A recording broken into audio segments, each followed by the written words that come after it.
In what ways does your media project use, develop, or challenge forms of conventions or real media products?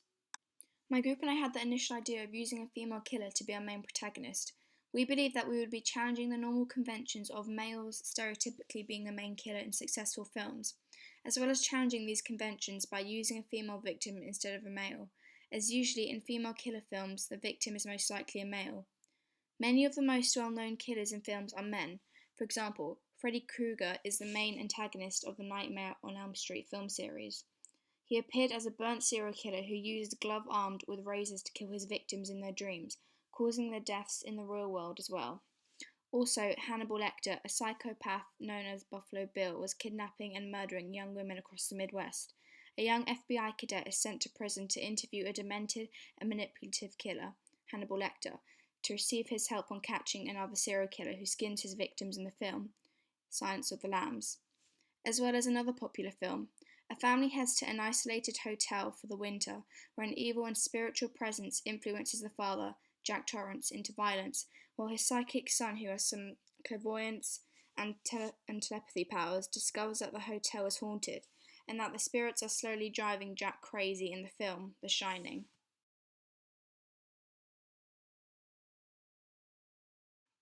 We were inspired by these many films to have a female killer, and these are some of the very few films that portray this. Aileen Wuornos in Monster.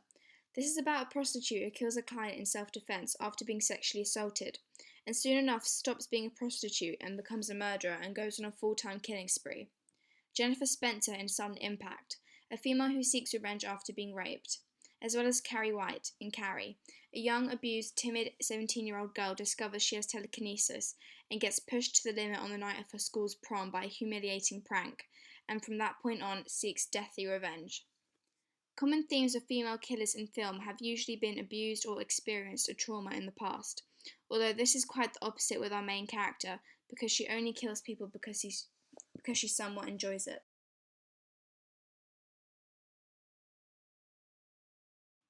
I believe we complied with the conventions of psychological thrillers. The main themes are shadows and low-key lighting. We use this in the dark room. An urban setting. We use Starbucks as one of our main locations. Sound, so an eerie, tense atmosphere. We use ticking that gradually increased in volume towards the end of the film, and tense music in our title sequence. Quick camera movements. We used quick and fast-paced shots in the Starbucks scene, as well as in the dark room. Black and white colouring. We did this more subtly, through the inclusion of black and white photographs and monochrome colour palette for clothing, both for the killer and the victim, and a hidden identity. The protagonist is a killer as well as a photographer, which is a very common aspect to play two different characters in films, such as Fight Club. Here are some examples of conventions of psychological thriller aspects in our film.